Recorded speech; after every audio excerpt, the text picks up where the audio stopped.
Capítulo 3. Jorão, filho de Acabe, começou a reinar em Israel no 18º ano do reinado de Josafá, rei de Judá. Reinou em Samaria por 12 anos. Fez o que era mal aos olhos do Senhor, mas não tanto quanto seu pai e sua mãe. Pelo menos derrubou a coluna sagrada de Baal que seu pai havia levantado. Contudo, persistiu nos pecados que Jeroboão, filho de Nebate, havia cometido e levado o povo de Israel a cometer. Messa, rei de Moabe, era criador de ovelhas. Costumava pagar ao rei de Israel um tributo anual de 100.000 cordeiros e a lã de 100.000 carneiros. Depois da morte de Acabe, porém, o rei de Moabe se rebelou contra o rei de Israel. Então, sem demora, o rei Jorão partiu de Samaria e reuniu o exército de Israel. No caminho, enviou esta mensagem a Josafá, rei de Judá: O rei de Moabe se rebelou contra mim. Você sairá comigo para batalhar contra ele? Josafá respondeu: Claro que sim. Meus soldados são seus soldados e meus cavalos são seus cavalos. E perguntou: Que caminho vamos tomar? Vamos atacar pelo deserto de Edom, respondeu o rei de Israel. O rei de Edom e seus soldados se uniram ao rei de Israel e ao rei de Judá, e os 3 exércitos seguiram pelo caminho. Depois que andaram 7 dias pelo deserto, já não havia água para os homens nem para os animais. O que vamos fazer? Exclamou o rei de Israel. Será que o Senhor trouxe os 3 reis até aqui só para permitir que o rei de Moabe nos derrote? Então Josafá perguntou: Não há aqui um profeta do Senhor? Se houver, podemos consultar o Senhor por meio dele.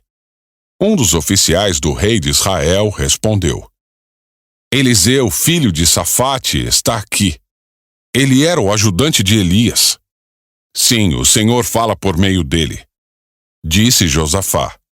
Então o rei de Israel, Josafá, o rei de Judá e o rei de Edom foram consultar Eliseu. Por que veio me procurar? Perguntou Eliseu ao rei de Israel. Vá consultar os profetas idólatras de seu pai e de sua mãe. O rei de Israel, porém, disse: Vim procurá-lo porque foi o Senhor que chamou esses 3 reis só para entregá-los nas mãos do rei de Moabe. Eliseu respondeu: Tão certo como vive o Senhor dos exércitos a quem sirvo, eu não lhe daria atenção alguma, se não fosse por respeito a Josafá, rei de Judá. Agora tragam-me alguém que saiba tocar harpa.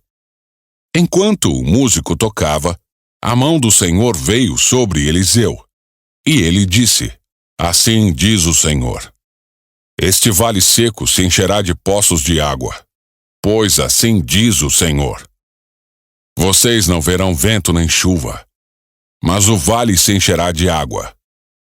Terão o suficiente para vocês, seus rebanhos e outros animais. E como se isso não bastasse, o Senhor ainda entregará o exército de Moabe em suas mãos. Vocês conquistarão as melhores cidades deles, até mesmo as fortificadas. Cortarão as árvores frutíferas. Taparão todas as fontes e entulharão com pedras as terras de plantio. No dia seguinte, por volta da hora em que se oferecia o sacrifício da manhã, começou a aparecer água, descendo desde Edom, e em pouco tempo havia água por toda parte.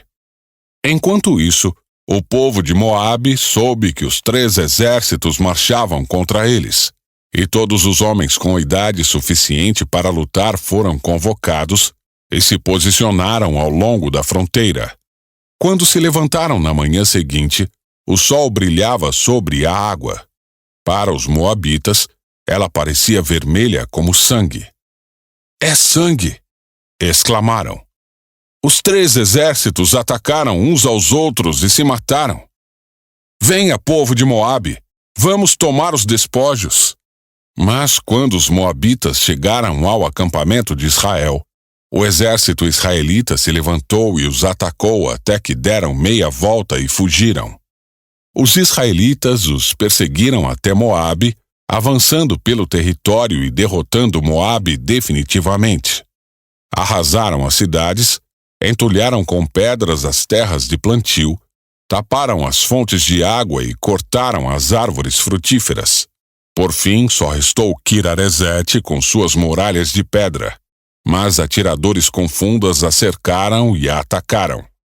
Quando o rei de Moabe percebeu que estava perdendo a batalha, liderou 700 homens com espadas numa tentativa de romper as linhas inimigas próximas do rei de Edom, mas fracassou. Então o rei de Moabe pegou seu filho mais velho, que devia sucedê-lo, e o ofereceu como holocausto sobre o muro da cidade.